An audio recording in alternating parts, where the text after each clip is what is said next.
ಎಲ್ಲರಿಗೂ ನಮಸ್ಕಾರ.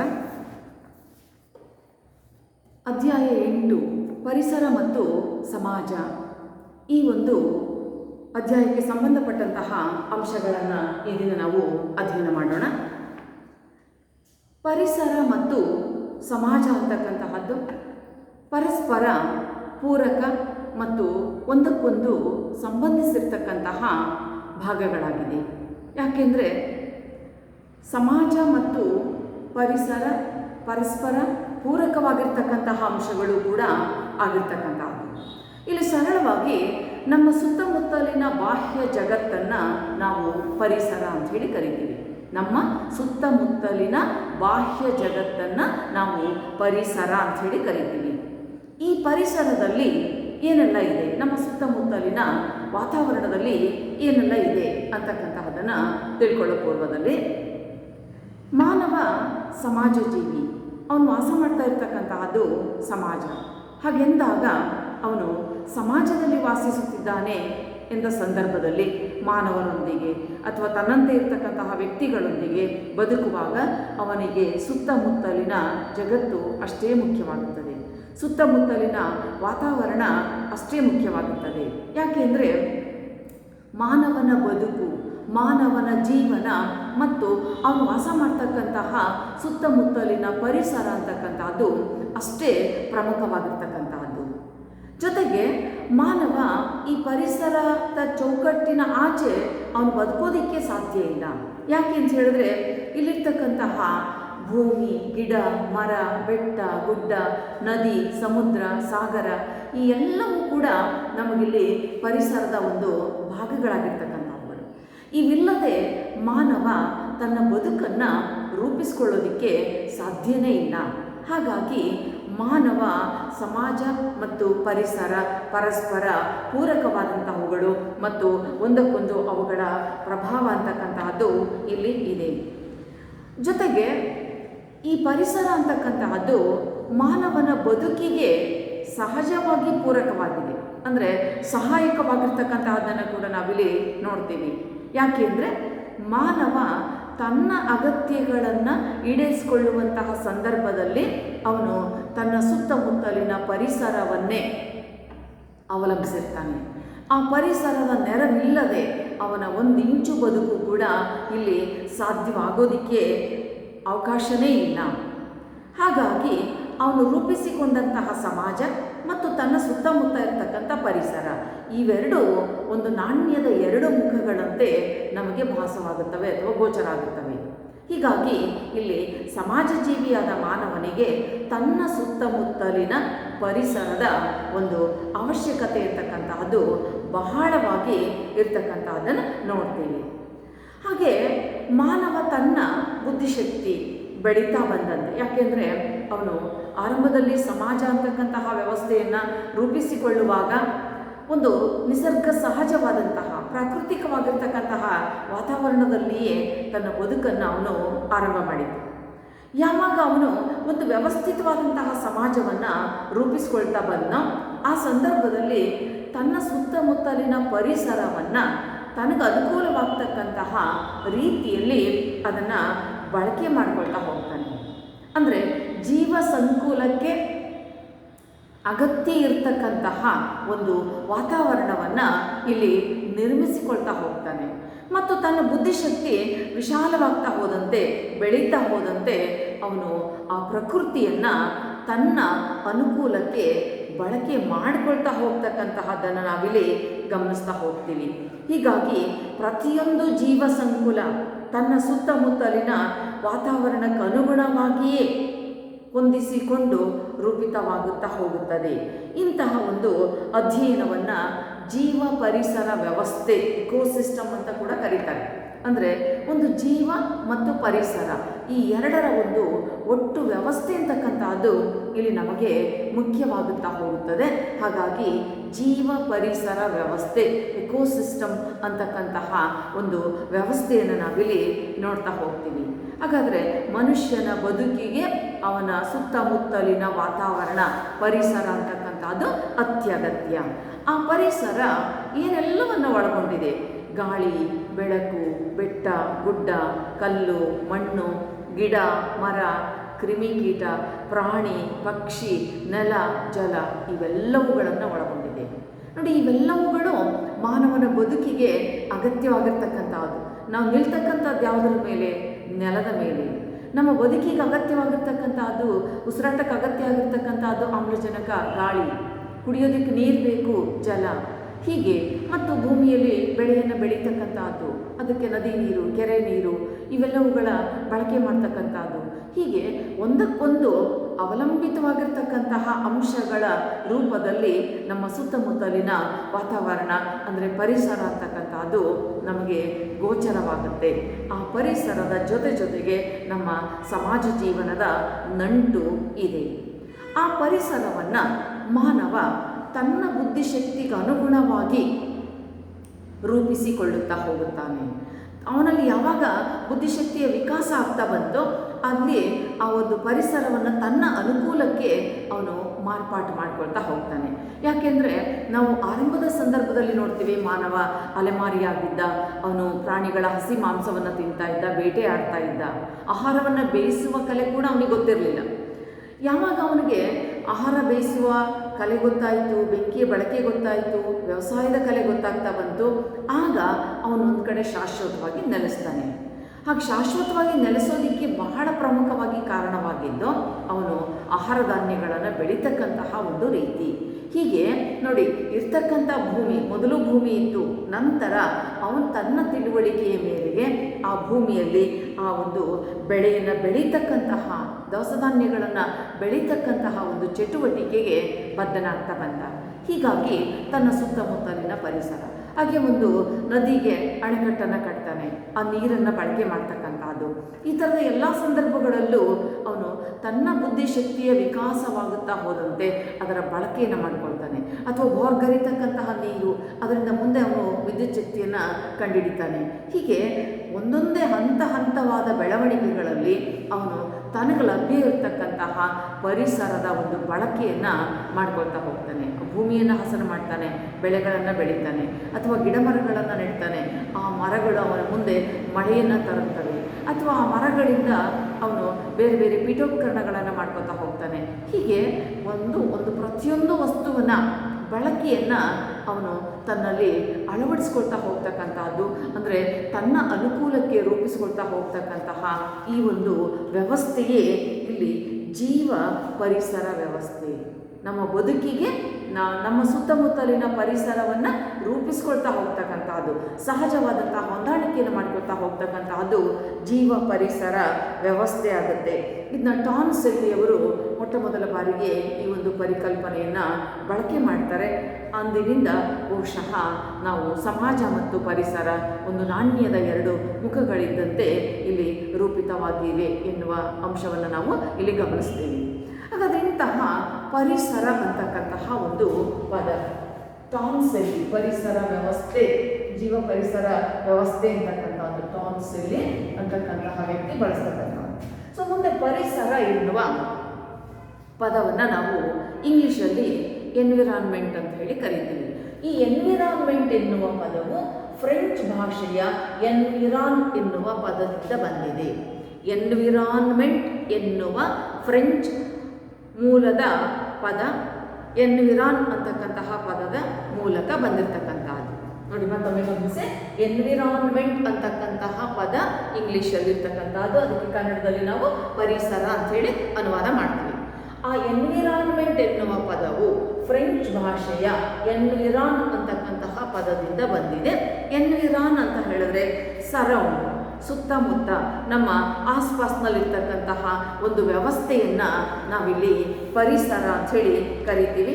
ನಮ್ಮ ಸುತ್ತಮುತ್ತ ಇರ್ತಕ್ಕಂತಹದ್ದು, ನಮ್ಮನ್ನು ಸುತ್ತುವರಿದ ಸುತ್ತಮುತ್ತಲಿನ ನಮ್ಮ ಆಸ್ಪಾಸ್ನಲ್ಲಿ ನಡೀತಕ್ಕಂತಹ ಎಲ್ಲವೂ ಕೂಡ ಇಲ್ಲಿ ಸುತ್ತಮುತ್ತಲಿನ ಘಟನೆಗಳಾಗುತ್ತವೆ.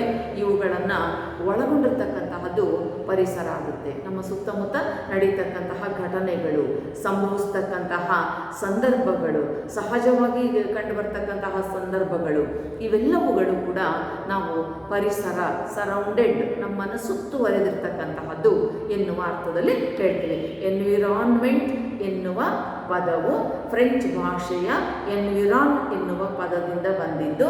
ಎನ್ವಿರಾನ್ ಎಂದರೆ ಸರೌಂಡಿಂಗ್, ಸುತ್ತಮುತ್ತಲಿನ, ನಮ್ಮನ್ನು ಸುತ್ತುವರಿದ ಎನ್ನುವಂಥ ಅರ್ಥವನ್ನು ನೀಡುತ್ತೆ. ಅಂದರೆ ನಮ್ಮ ಸುತ್ತಮುತ್ತ ಏನೆಲ್ಲ ಇದೆ ಅದು ಇಲ್ಲಿ ಒಂದು ಪರಿಸರ ಎನ್ನುವ ಅರ್ಥವನ್ನು ಪಡೆದುಕೊಳ್ಳುತ್ತದೆ. ಹಾಗಾದರೆ ಆ ಪರಿಸರ ಅಂದರೆ ಏನು? ಅದಕ್ಕೊಂದು ಸಹಜವಾಗಿರ್ತಕ್ಕಂತಹ ವ್ಯಾಖ್ಯಾನವನ್ನು ನಾವು ನೋಡೋದಾದರೆ,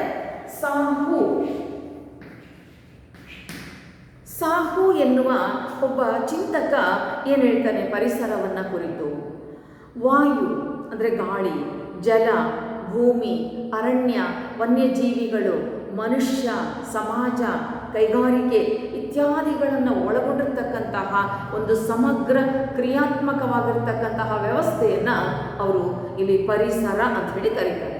ಅಂದರೆ ನಮ್ಮ ಸುತ್ತಮುತ್ತಲಿನ, ನಮ್ಮನ್ನು ಸುತ್ತುವರಿದ ಗಾಳಿ ಅಥವಾ ವಾಯು, ಜಲ, ಭೂಮಿ, ಅರಣ್ಯ, ವನ್ಯಜೀವಿಗಳು, ಸಮಾಜ, ಕೈಗಾರಿಕೆಗಳು ಇವೆಲ್ಲವುಗಳನ್ನು ಒಳಗೊಂಡಿರ್ತಕ್ಕಂತಹ ಸಮಗ್ರವಾದ ಒಂದು ಕ್ರಿಯಾತ್ಮಕ ವ್ಯವಸ್ಥೆಯನ್ನು ನಾವು ಪರಿಸರ ಅಂಥೇಳಿ ಕರಿತೀವಿ. ಹೀಗಾಗಿ ಇಲ್ಲಿ ನಮ್ಮನ್ನು ಸುತ್ತುವರೆದಿರ್ತಕ್ಕಂತಹ ನಿಸರ್ಗ ಸಹಜವಾಗಿರ್ತಕ್ಕಂಥ ವಸ್ತುಗಳು, ಗಾಳಿ ನಮ್ಮ ಬರೀ ಕಣ್ಣಿಗೆ ಕಾಣದೇ ಇರ್ಬೋದು, ಆದರೆ ಇಡೀ ಭೂಮಂಡಲದ ತುಂಬ ಆವರಿಸ್ಕೊಂಡಿರ್ತಕ್ಕಂಥದ್ದು ಗಾಳಿ ಅಥವಾ ವಾಯು. ಹಾಗೆ ನೀರು ನಮಗೆ ಗೋಚರ ಆಗುತ್ತೆ, ಭೂಮಿಯ ಮೇಲೆ ನಾವು ನಿಂತಿದ್ದೀವಿ, ಅರಣ್ಯ ನಮಗೆ ಗೋಚರ ಆಗುತ್ತೆ, ಮಾನವ ನಮ್ಮ ಕಣ್ಣಿಗೆ ಕಾಣಿಸ್ತಾನೆ, ಕೈಗಾರಿಕೆಗಳು ನಮ್ಮ ಕಣ್ಣಿಗೆ ಗೋಚರ ಆಗ್ತವೆ. ಹೀಗಾಗಿ ಕೈಗಾರಿಕೆ, ಕಾರ್ಖಾನೆಗಳು ಇಂಥೆಲ್ಲ ಸಮಗ್ರವಾದಂತಹ ವ್ಯವಸ್ಥೆ. ಈ ವ್ಯವಸ್ಥೆ ಮಾನವನ ಮೇಲೆ ಹೆಚ್ಚು ಪ್ರಭಾವವನ್ನು ಬೀರುತ್ತೆ.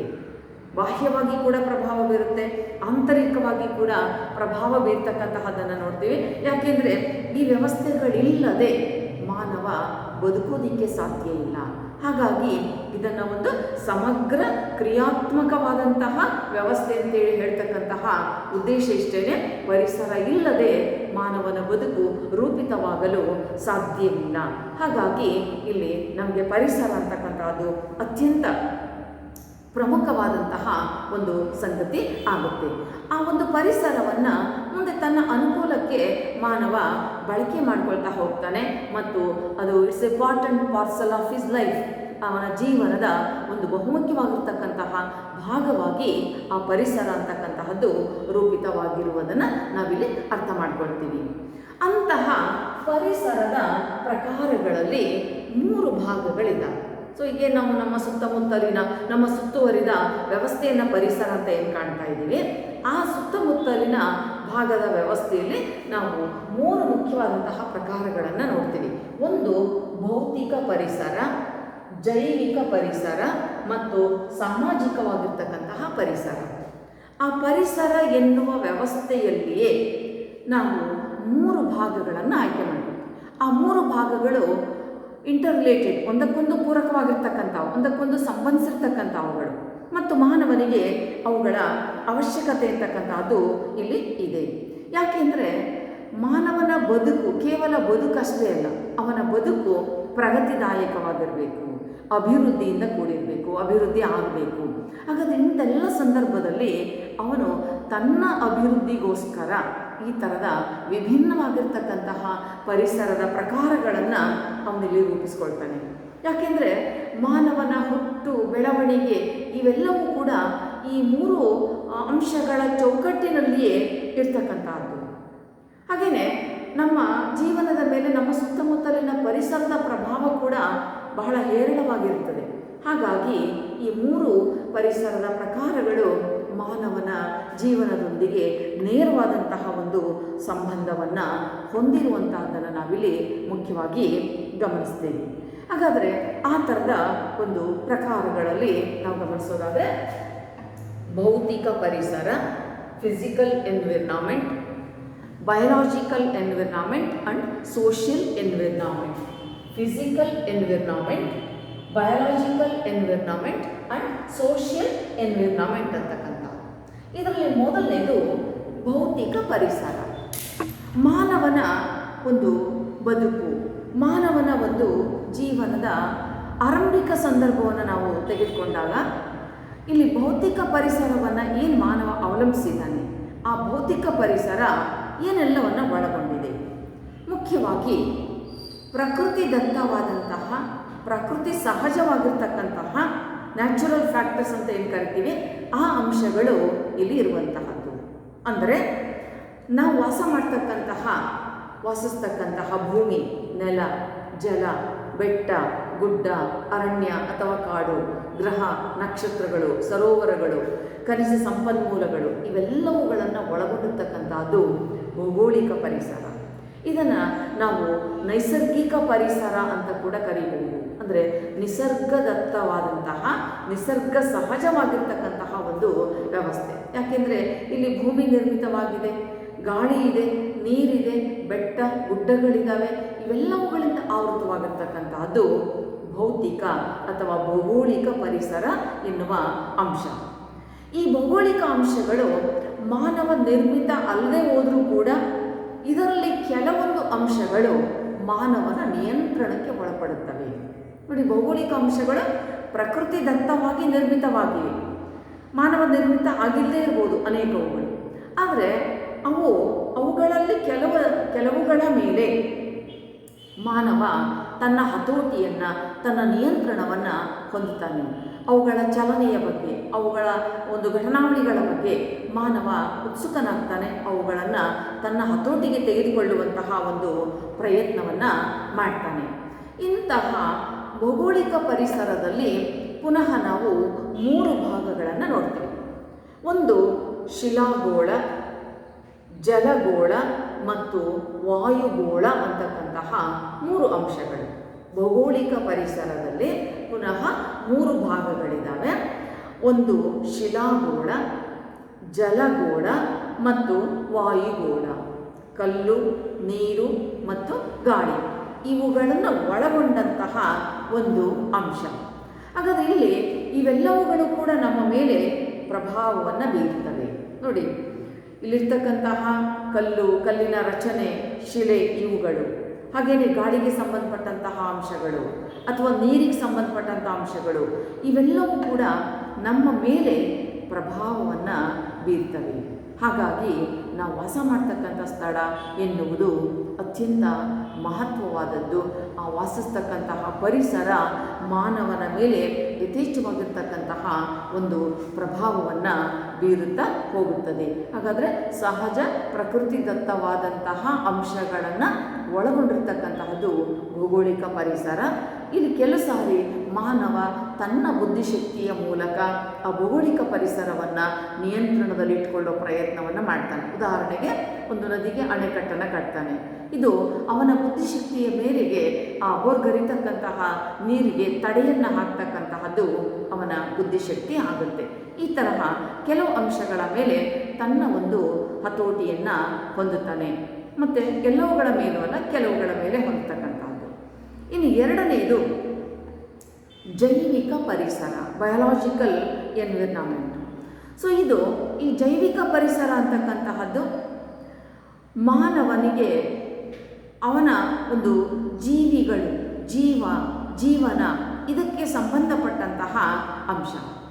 ಈ ಜೈವಿಕ ಪರಿಸರ ಅಂತಕ್ಕಂತಹದ್ದು ಕ್ರಿಮಿ ಕೀಟಗಳು, ಪಶು ಪಕ್ಷಿಗಳು, ಮಾನವ ಎಲ್ಲವುಗಳ ಸಂತತಿಯ ಉತ್ಪತ್ತಿಗೆ ಪೂರಕವಾಗಿರ್ತಕ್ಕಂತಹ, ಪೋಷಕವಾಗಿರ್ತಕ್ಕಂತಹ ಒಂದು ವಾತಾವರಣ. ಅಂದರೆ ಜೀವಿಯ ಹುಟ್ಟು, ವಿಕಾಸ, ಪ್ರಗತಿ ಇವೆಲ್ಲವುಗಳು ಸಂಭವಿಸೋದಕ್ಕೆ ಒಂದು ಜೈವಿಕವಾಗಿರ್ತಕ್ಕಂಥ ಪರಿಸರ ಬೇಕು. ಆ ಜೈವಿಕ ಪರಿಸರ ಕಲುಷಿತವಾದರೆ ಇಲ್ಲಿ ಜೀವಿಗಳು ನಾಶವಾಗುತ್ತವೆ.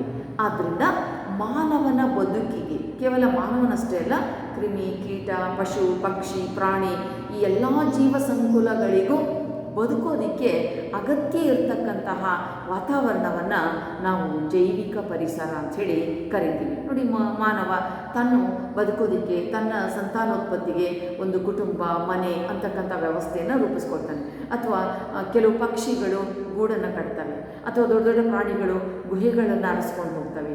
ಹೀಗೆ ಅಲ್ಲಿರ್ತಕ್ಕಂತಹ ವಾತಾವರಣವನ್ನು ತಮ್ಮ ಸಂತಾನೋತ್ಪತ್ತಿಗೆ ಅನುಕೂಲವಾಗುವಂಥ ರೀತಿಯಲ್ಲಿ ಅಥವಾ ಪೂರಕವಾಗುವಂತಹ ರೀತಿಯಲ್ಲಿ ಅದನ್ನು ಮಾರ್ಪಡಿಸಿಕೊಂಡು ಬದುಕ್ತಕ್ಕಂತಹದ್ದು ಅಂತಹ ಒಂದು ವ್ಯವಸ್ಥೆ ಜೈವಿಕ ಪರಿಸರ, ಬಯಾಲಜಿಕಲ್ ಎನ್ವಿರಾನ್ಮೆಂಟ್. ಮೂರನೇದು ಸೋಷಿಯಲ್ ಎನ್ವಿರಾನ್ಮೆಂಟ್ ಅಥವಾ ಸಾಮಾಜಿಕವಾದಂತಹ ಪರಿಸರ. ಮಾನವನ ಒಂದು ಬದುಕಿಗೆ ಸಾಮಾಜಿಕ ಪ್ರಪಂಚ ಅಂತಕ್ಕಂಥದ್ದು ಅತ್ಯಂತ ಮುಖ್ಯವಾಗಿ ಬೇಕಾಗ್ತಕ್ಕಂತಹ ಒಂದು ಸಂಗತಿ. ಅವನ ಬದುಕಿಗೆ ಇದು ಪೂರಕವಾಗಿರ್ತಕ್ಕಂಥದ್ದು. ಯಾಕೆ ಅಂದರೆ ಸಮಾಜರಹಿತ ಮಾನವನ ಬದುಕಿನ ಕಲ್ಪನೆಯೇ ಇಲ್ಲಿ ಸಾಧ್ಯ ಇಲ್ಲ. Man cannot live without society. ಸಮಾಜ ಇಲ್ಲದೇ ಮಾನವ ಬದುಕೋದಕ್ಕೆ ಸಾಧ್ಯ ಇಲ್ಲ. ಹಾಗಾಗಿ ಆ ಸಾಮಾಜಿಕ ಜೀವನವನ್ನು ರೂಪಿಸಿಕೊಂಡಂತಹ ಮಾನವ ಆ ಮೂಲಕ ತನ್ನ ಬದುಕನ್ನು ಉತ್ತಮ ರೀತಿಯಲ್ಲಿ ರೂಪಿಸ್ಕೊಳ್ತಾ ಹೋಗ್ತಾನೆ. ಹಾಗಾದರೆ ಅವನು ಸಮಾಜ ಎನ್ನುವ ಪರಿಸರವನ್ನು ರೂಪಿಸಿಕೊಂಡಾಗ ಆ ಸಮಾಜವು ಅವನ ಬದುಕಿಗೆ ಪೂರಕವಾಗಿರಬೇಕು, ಅವನ ಬದುಕಿಗೆ ಅಗತ್ಯವಾಗಿರಬೇಕು. ಅಂತಹ ಸಂದರ್ಭಗಳು, ಅಂತಹ ಸನ್ನಿವೇಶಗಳು ಇಲ್ಲಿ. ಹಾಗಾದರೆ ಅವನ ಬದುಕಿಗೆ ಪೂರಕವಾಗಿ ಅವನ ಸಾಮಾಜಿಕ ವ್ಯವಸ್ಥೆಯನ್ನು ಹೇಗೆ ರೂಪಿಸ್ಕೊಳ್ತಾನೆ ನೋಡಿ. ಯಾವಾಗ ಮಾನವ ಅಲೆಮಾರಿ ಜೀವನವನ್ನು ಕೊನೆಗಾಣಿಸಿದ, ಒಂದು ಕಡೆ ವ್ಯವಸಾಯದ ಕಲೆಯನ್ನು ಕಲ್ತ್ಕೊಂಡ, ಶಾಶ್ವತವಾಗಿ ನೆಲೆಸೋದನ್ನು ರೂಪಿಸ್ಕೊಂಡ, ಆಗ ಅನೇಕ ಘರ್ಷಣೆಗಳು ನಡೀತವಲ್ಲ. ಹಾಗಾಗಿ ನಿಧಾನಕ್ಕೆ ಅವನು ಆ ಘರ್ಷಣಾತ್ಮಕ ವ್ಯವಸ್ಥೆಯಿಂದ ಹೊರಬಂದು ಒಂದು ನೆಮ್ಮದಿಯ ಸಾಮಾಜಿಕ ಜೀವನವನ್ನು ರೂಪಿಸ್ಕೊಳ್ಬೇಕಾಗುತ್ತೆ. ಆ ಕಾರಣಕ್ಕಾಗಿ ಅವನ ಬುದ್ಧಿಶಕ್ತಿಯಲ್ಲಿ ವಿಕಾಸವಾಗ್ತಾ ಬಂದಂತೆ ಅವನು ಆಲೋಚನೆ ಮಾಡ್ತಾನೆ. ಹಾಗಾಗಿ ಅವನು ಆಚರಣೆಗಳು, ಆಚಾರ ವಿಚಾರಗಳು, ಭಾಷೆ, ರೂಢಿ, ನಂಬಿಕೆ, ಪದ್ಧತಿ ಇವೆಲ್ಲವುಗಳನ್ನು ಒಂದೊಂದಾಗೆ ಅವನು ರೂಪಿಸ್ಕೊಳ್ತಾ ಬರ್ತಾನೆ. ಇವತ್ತಿಗೂ ನಮ್ಮ ಸುತ್ತಮುತ್ತ ನಮ್ಮ ದಿನನಿತ್ಯದ ಬದುಕು ಆರಂಭ ಆಗ್ತಕ್ಕಂಥದ್ದೇ ರೂಢಿ, ಪದ್ಧತಿ, ಆಚರಣೆ, ನಂಬಿಕೆ ಇವುಗಳ ಮೂಲಕ.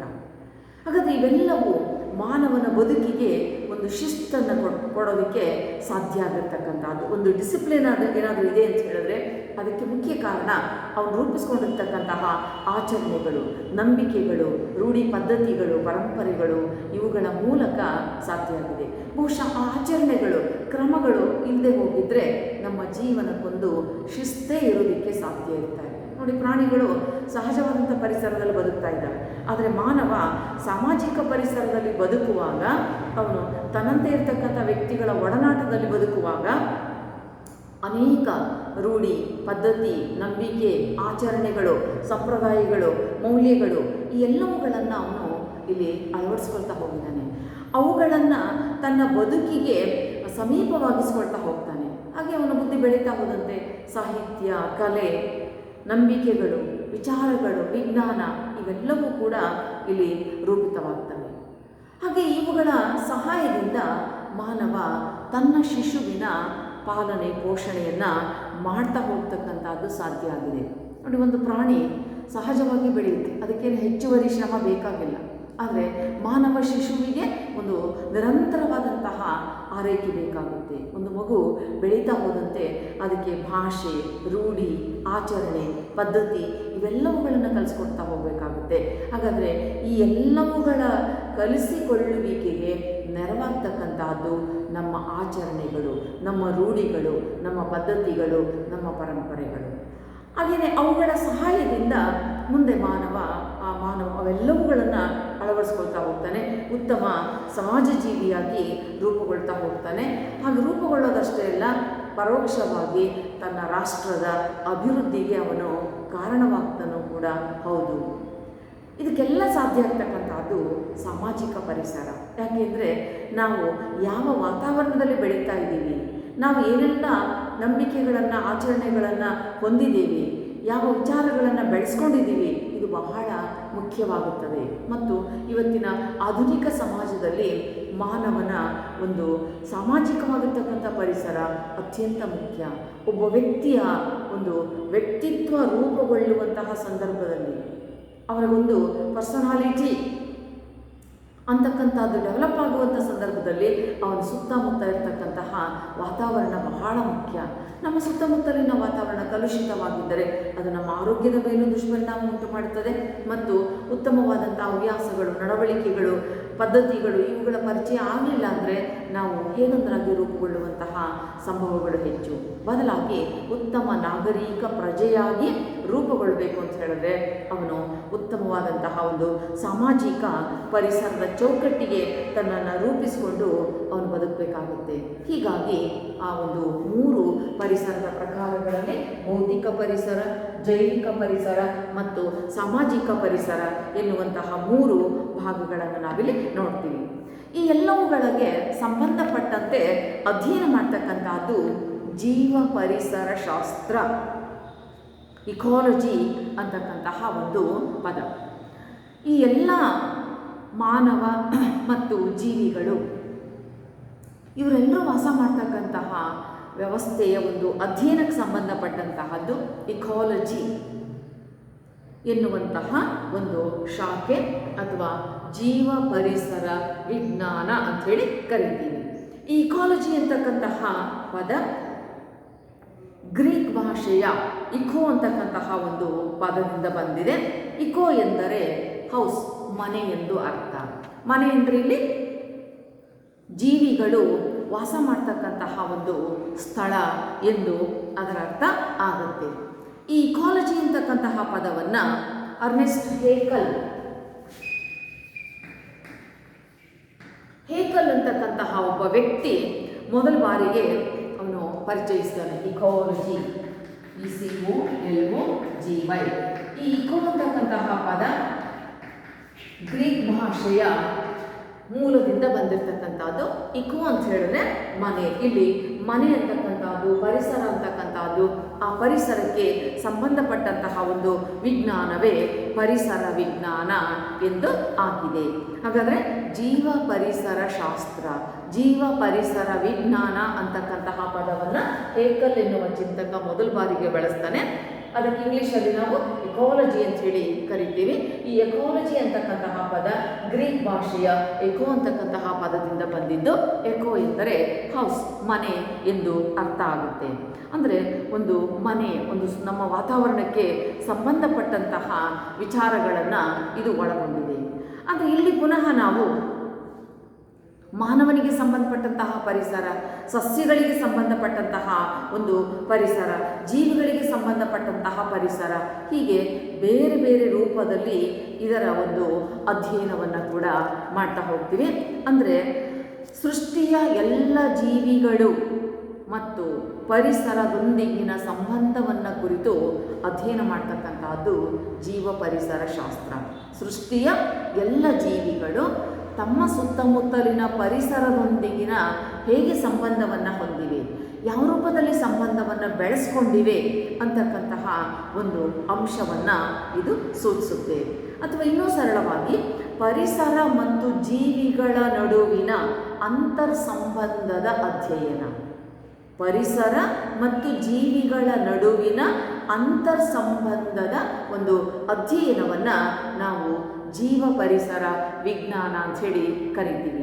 ಹಾಗಾದರೆ ಇಲ್ಲಿ ಸಮಾಜ ಆಗಿರ್ಬೋದು, ಮಾನವರಾಗಿರ್ಬೋದು, ಜೀವಿಗಳು, ಕ್ರಿಮಿಕೀಟಗಳು, ಯಾಕೆ ಅಂತ ಹೇಳಿದ್ರೆ ಎಲ್ಲ ಜೀವಿಗಳು ಅಂದ ತಕ್ಷಣ ಕೇವಲ ಮಾನವ ಮಾತ್ರ ಅಲ್ಲ, ಪ್ರಾಣಿ, ಪಶು, ಪಕ್ಷಿ, ಕ್ರಿಮಿ, ಕೀಟ ಎಲ್ಲವೂ ಇಲ್ಲಿ ಬರ್ತವೆ. ಅವೆಲ್ಲವುಗಳು ಕೂಡ, ಸೃಷ್ಟಿಯ ಎಲ್ಲ ಜೀವಿಗಳು ಕೂಡ ಪರಿಸರದೊಂದಿಗೆ ಹೇಗೆ ಸಂಬಂಧಿಸಿವೆ, ಆ ಪರಿಸರವನ್ನು ಎಷ್ಟರ ಮಟ್ಟಿಗೆ ಅವಲಂಬಿಸಿವೆ, ಅದಕ್ಕೆ ಸಂಬಂಧಪಟ್ಟಂತೆ ಅಧ್ಯಯನವನ್ನು ಮಾಡ್ತಕ್ಕಂಥದ್ದು ಇಲ್ಲಿ ಮುಖ್ಯ ಸಂಗತಿಯಾಗುತ್ತೆ. ಯಾಕೆಂದರೆ we cannot live without society. ನಾವು ಸಮಾಜ ಇಲ್ಲದೆ ಬದುಕೋದಕ್ಕೆ ಸಾಧ್ಯ ಇಲ್ಲ. ಆ ಸಮಾಜದಲ್ಲಿ ಏನೆಲ್ಲ ಇದೆ, ನಮ್ಮ ಸುತ್ತಮುತ್ತಲಿನ ವಾತಾವರಣವೂ ಕೂಡ ಇಲ್ಲಿ ಒಂದು ಭಾಗವಾಗಿ ನಮಗೆ ಗೋಚರ ಆಗುತ್ತೆ. ಹಾಗಾಗಿ ನಮ್ಮ ಸುತ್ತಮುತ್ತಲಿನ ವಾತಾವರಣ ಮತ್ತು ಅದರೊಂದಿಗಿನ ಸೃಷ್ಟಿ ಮತ್ತು ಈ ಪರಿಸರದೊಂದಿಗಿನ ಸಂಬಂಧವನ್ನು ಕುರಿತು ಅಧ್ಯಯನ ಮಾಡ್ತಕ್ಕಂಥದ್ದು ಜೀವ ಪರಿಸರ ವಿಜ್ಞಾನ ಎನ್ನುವಂತಹ ಒಂದು ವಿಶೇಷವಾದಂತಹ ಶಾಖೆ. ಹಾಗಾಗಿ ಇತ್ತೀಚಿನ ವರ್ಷಗಳಲ್ಲಿ ಜೀವ ಪರಿಸರ ವಿಜ್ಞಾನ ಅಂತಕ್ಕಂಥದ್ದು ಒಂದು ವಿಶೇಷವಾಗಿರ್ತಕ್ಕಂತಹ ಶಾಖೆಯಾಗಿ ಬೆಳೆದುಕೊಂಡಿದೆ. ಅದರಲ್ಲೂ ಸಾಮಾಜಿಕ ಪರಿಸರ ಶಾಸ್ತ್ರ ಅಂತಕ್ಕಂಥದ್ದು, ಸಮಾಜ ಮತ್ತು ಪರಿಸರ ಇವುಗಳ ನಡುವೆ ಇರ್ತಕ್ಕಂತಹ ಅಂಶಗಳಿಗೆ ಸಂಬಂಧಪಟ್ಟಂತೆ ಹೆಚ್ಚು ಹೆಚ್ಚು ಮಹತ್ವವನ್ನು ಪಡ್ಕೊಳ್ತಾ ಇರೋದ್ರಿಂದ ಇಲ್ಲಿ ಸಾಮಾಜಿಕ ಪರಿಸರ ಅಂತಕ್ಕಂಥ ಅಧ್ಯಯನವೇ ಪ್ರತ್ಯೇಕವಾಗಿ ಆರಂಭವಾಗುವ ಮಟ್ಟಿಗೆ ಇದರ ಒಂದು ಪ್ರಭಾವ ಅಂತಕ್ಕಂಥದ್ದು ಇರುವಂತಹದ್ದನ್ನು ನಾವಿಲ್ಲಿ ನೋಡ್ತೇವೆ. ಹಾಗಾದರೆ ಪರಿಸರ ಮತ್ತು ಸಮಾಜ, ಸರಳವಾಗಿ ಪರಿಸರ ನಮ್ಮ ಸುತ್ತಮುತ್ತಲಿನ ವಾತಾವರಣ, ಸಮಾಜ ಮಾನವ ವಾಸ ಮಾಡ್ತಕ್ಕಂಥ ಸ್ಥಳ, ಇವೆರಡು ಒಂದು ನಾಣ್ಯದ ಎರಡು ಮುಖಗಳು ಮತ್ತು ಪರಸ್ಪರ ಪೂರಕವಾಗಿರ್ತಕ್ಕಂತಹ ಸಂದರ್ಭಗಳು ಪರಿಸರ ಮತ್ತು ಸಮಾಜ ಅಂತಕ್ಕಂಥದ್ದು. ಇಲ್ಲಿ ಪರಿಸರ ಎನ್ನುವುದನ್ನು ನಾವು ಇಂಗ್ಲೀಷಲ್ಲಿ ಎನ್ವಿರಾನ್ಮೆಂಟ್ ಅಂತ ಹೇಳ್ತೀವಿ. ಆ ಎನ್ವಿರಾನ್ಮೆಂಟ್ ಅಂತಕ್ಕಂತಹ ಪದ ಫ್ರೆಂಚ್ ಭಾಷೆಯ ಎನ್ವಿರಾನ್ ಅಂತಕ್ಕಂತಹ ಪದದಿಂದ ಬಂದಿದ್ದು. ಎನ್ವಿರಾನ್ ಎಂದರೆ ಸುತ್ತಮುತ್ತ, ಅಂದರೆ ನಮ್ಮ ಸುತ್ತಮುತ್ತ ಇರ್ತಕ್ಕಂತಹ ವಾಯು, ಜಲ, ಭೂಮಿ, ಬೆಟ್ಟ, ಗುಡ್ಡ, ನದಿ, ಸಮುದ್ರ, ಸಾಗರ, ಸರೋವರ ಇವೆಲ್ಲವುಗಳಿಂದ ಆವೃತವಾಗಿರ್ತಕ್ಕಂಥದ್ದು. ಅದಕ್ಕೇನೆ ಸರೌಂಡ್, ಸುತ್ತಮುತ್ತಲಿನ, ಸುತ್ತುವರೆದ, ಇವೆಲ್ಲವುಗಳಿಂದ ಆವೃತವಾಗಿರ್ತಕ್ಕಂತಹ ವ್ಯವಸ್ಥೆಯನ್ನು ಇಲ್ಲಿ ಪರಿಸರ ಅಂಥೇಳಿ ಕರೆಯಲಾಗುತ್ತೆ. ಆ ಪರಿಸರದಲ್ಲಿ ಮುಖ್ಯವಾಗಿ 3 ಪ್ರಕಾರಗಳಿದ್ದಾವೆ. ಒಂದು ಭೌತಿಕ ಪರಿಸರ, ಜೈವಿಕ ಪರಿಸರ ಮತ್ತು ಸಾಮಾಜಿಕ ಪರಿಸರ. ನಮ್ಮ ಬೆಟ್ಟ, ಗುಡ್ಡ, ನದಿ ಸಹಜವಾಗಿ ಪ್ರಕೃತಿ ನಿರ್ಮಿತವಾಗಿರ್ತಕ್ಕಂತಹದ್ದು ಭೌತಿಕ ಪರಿಸರ. ಮಾನವ ತನ್ನ ಸಂತಾನೋತ್ಪತ್ತಿಗೆ, ಪ್ರಾಣಿ, ಪಶು, ಪಕ್ಷಿ, ಕೀಟ ಇವೆಲ್ಲವುಗಳು ಸಂತಾನೋತ್ಪತ್ತಿಗೆ ಪೂರಕವಾಗಿ ಇರ್ತಕ್ಕಂಥ ವಾತಾವರಣವನ್ನು ರೂಪಿಸ್ಕೊಂಡಿರ್ತಕ್ಕಂಥದ್ದು ಜೈವಿಕ ಪರಿಸರ. ಮುಂದೆ ಆ ಮಗುವನ್ನು ದೊಡ್ಡದಾಗಿ ಬೆಳೆಸ್ತಕ್ಕಂಥ ಸಂದರ್ಭದಲ್ಲಿ ಅವಶ್ಯಕತೆ ಇರ್ತಕ್ಕಂತಹ ರೂಢಿ, ಪದ್ಧತಿ, ನಂಬಿಕೆ, ಆಚರಣೆ ಇವೆಲ್ಲವುಗಳನ್ನು ಒಳಗೊಂಡಿರ್ತಕ್ಕಂತಹದ್ದು ಸಾಮಾಜಿಕ ಪರಿಸರ.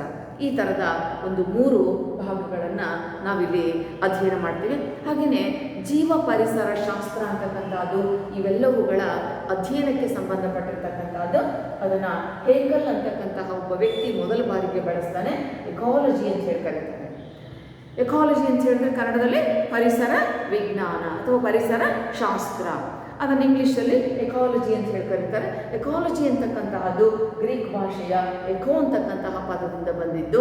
ಎಕೋ ಎಂದರೆ ಹೌಸ್ ಎಂದು ಅರ್ಥವಾಗುತ್ತೆ. ಹಾಗಾದರೆ ಇಡೀ ಪ್ರಪಂಚವೇ ಒಂದು ಮನೆಯಂತಿದೆ, ಇಡೀ ಜಗತ್ತೇ ಒಂದು ಮನೆಯ ರೂಪದಲ್ಲಿ ಇರ್ತಕ್ಕಂತಹದ್ದು. ಅದಕ್ಕೆ ಸಂಬಂಧಪಟ್ಟಂತಹ ಒಂದು ಅಧ್ಯಯನವನ್ನು ನಾವಿಲ್ಲಿ ಮಾಡ್ತಾ ಹೋಗ್ತೀವಿ. ಅಂದರೆ ಮುಖ್ಯವಾಗಿ ಸೃಷ್ಟಿಯ ಎಲ್ಲ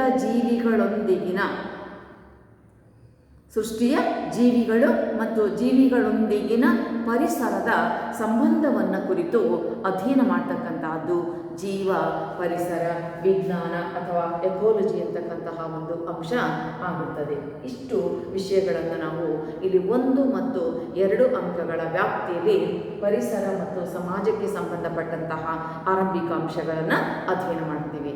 ಎಲ್ಲರಿಗೂ ವಂದನೆಗಳು.